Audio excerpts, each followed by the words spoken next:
What's good, everybody? It is your boy Tony the Savant back again. Hope everybody's having a good to great day. Good morning, good afternoon, good evening, depending on when you're pulling up to the video. Also, I want to plug Legacy Over Money, T-shirt line that I'll be launching pretty soon here. Just gotta drop my plugs, the inserts, blah blah blah. All right, y'all. Let's get into the video because we're talking about the legendary coach Jim Harbaugh, as his Michigan Wolverines are coming up upon the college football national championship with college football playoff national championship game. That's the whole title, correctly stated. Um, I was looking and doing my homework, looking at some of the key indicators for victory for the Michigan Wolverines, and I came across an article rehashing the famous sign stealing accusation against Jim Harbaugh. I believe, I don't know if it was against his defensive coach, but I know a defensive coach, I believe, was fired for tampering with the investigation, allegedly, by discussing the matters with people outside of the coaching staff, which just kind of gave the accusations a little bit more life, if you will. But I wasn't paying that much close attention at the time. But anywho, Jim Harbaugh was given a 3-game suspension at the end of the season of the Michigan Wolverines. Thankfully for them, they were able to all seal victories, I believe. I believe they have a season high on victories this season with 15. This is a school record, I'm sorry. They're making a little coffee right now. But anyway, so yes, Jim Harbaugh was serviced a 3-game suspension, returned back in time for the college football playoffs, and the Michigan Wolverines have been rolling since then. Now, to Jim Harbaugh's credit, Coach Jim Harbaugh's credit, he has not really been giving the media much to work with, if you will, keeping things under wraps as far as the details of the investigation, or I should say his part of the investigation. He had the reason why this article came across my desk is because his interview, I believe an interview he did as far as the pregame interviews, and somebody asked him again, and he was like, hey, if you guys want to live in Rumorville, that's fine. We're focusing on the game. I believe the interview did ask a crucial question as far as if the NCAA is able to find out that this investigation, that if there's any parts of this investigation that comes back and finds you guilty, is the NCAA potentially vacating the championship and the victories from this season a concern of yours? And that's when Jim Harbaugh proceeded to, say that he won't live in Rumorville, and if the media wants to do that, that's fine with him. Essentially saying that, everything was false and all that kind of stuff. My thoughts on this is that it's all silly. And here we go again, allowing people that probably have never played sports. Now, I remember analyst, a guy named Connor, I believe, when I was looking into it minutely before, there was a guy named Connor. And I'm not sure if he has an athletic background or a collegiate athletic background or whatever, but a lot of times, from my experiences, when these situations come up, as far as teams stealing signs or being accused of cheating and all that kind of stuff, it's usually from people that's outside of sports and don't have much of a sports background themselves. Now, I'm not one of those people that believe that you have to have played sports to be able to be a good analyst or journalist of sports. There have been plenty of people that didn't play sports professionally, I'm sure, or even at all in their lives. I don't know very many, but I'm sure there are people that have never played a sport in their lives and they're still able to objectively give an opinion on sports. To those people that have a talent or skill, I commend them. But then there's some people that get into this sport media world and they see, the harshness of football or the nuance of baseball, and it doesn't sit well with them, or even if you want to go back to the defense of the defense in basketball. Some people are not entertained by the more harsher aspects of sports, the hard hitting of football, I should say.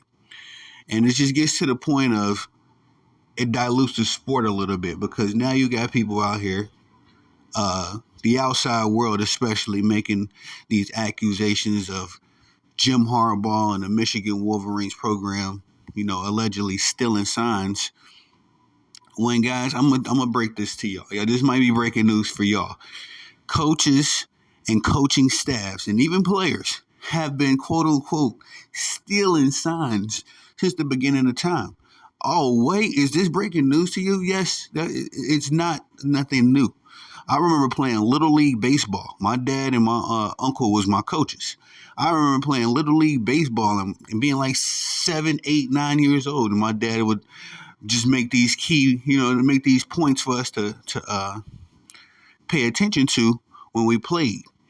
He said if you was a shortstop or a third baseman and you see a dude on second, a coach is going to hit his thigh 2 times and then the guy's going to try to steal the base. Make sure you're ready for that.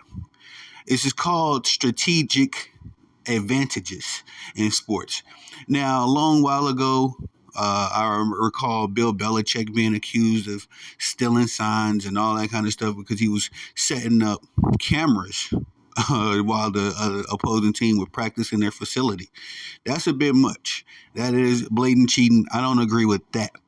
But when you're in game or if you're watching tape on a game, you're looking for all of the advantages you can get so that the next time you face a team or the next game you play, you can, have all the advantages to victory because nobody gets in sports to lose. Not a very good feeling to lose. It's also not a very good feeling to cheat and win.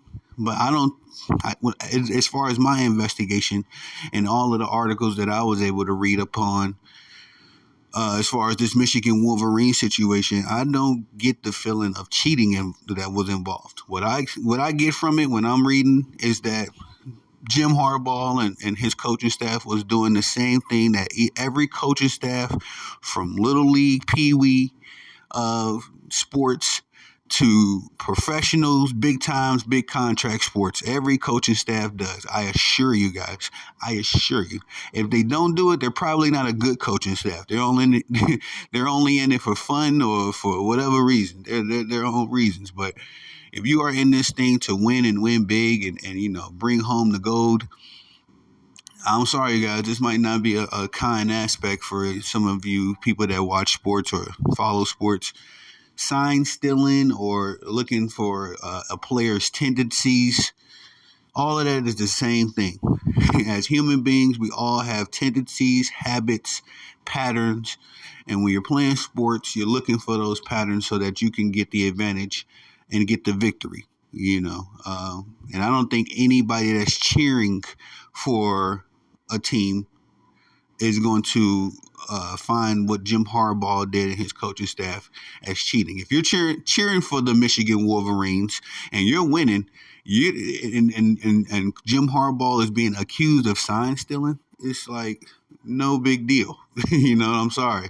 It's going to be no big deal because, again, the key to sports is to win, and to win, you have to be strategic.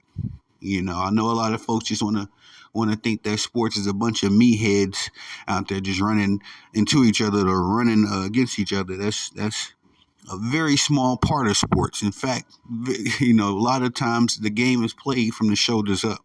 You may see these big guys in good shape and all this kind of stuff, but trust and believe that every guy on that court, that field, that the ice, if you're playing hockey, the golf course, no matter what, every guy or every person, ladies as well, every guy and lady that's playing their particular sport, they're thinking, they're always thinking, how can I get the edge? What can I do to make sure that I'm in a position to win or win this next possession or to win the game as a whole. You know, that's one of the things that gravitated me towards sports is the whole concept of playing to win. You know, I never really enjoyed sports when I played and lost. But again, I wouldn't enjoy sports anymore if I was playing winning, but also knowing that I was cheating. You know, but like I said, looking into this situation again, I just wanted to use my platform to support Jim Harbaugh and the Michigan Wolverines and come against this accusation of them cheating. Now, if it's come out that they really were cheating and all this kind of stuff, then hey, you know, I will side with the NCAA, and you know, and we'll move forward. At that point, I have to redact this support that I'm showing Jim Harbaugh right now. But again, just from what I was able to find out about this whole situation, it's malarkey. It seems as if the Michigan Wolverines will be alleviated of these accusations, and I found it to be repulsed and silly that people would even come against Jim Harbaugh like this for this kind of stuff. The man's been coaching in the professionals and in the collegiate levels for years now. as long as I can remember, Jim Harbaugh has been around as a player, as a coach, you know, in one way or the other, you know. So I am cheering for the Michigan Wolverines to get the victory. And so I just wanted to speak on this situation because I didn't speak on it before. But nonetheless, tell me what y'all think about it in the comment section. Please like, subscribe, comment, hit the notification bell so you can be notified when I'm dropping content on the channel. Thank you for the love and support. Once again, Legacy Over Money t-shirts, Legacy Over Money Sports, the Sports Network, and Sportswear. We're looking into getting into a few things, so just keep an eye out. Like I say, I will be dropping links and all that good stuff. Y'all know I never stop working. That's because y'all are bosses, and I'm the guy that loves to work. Let me get back to work. Peace.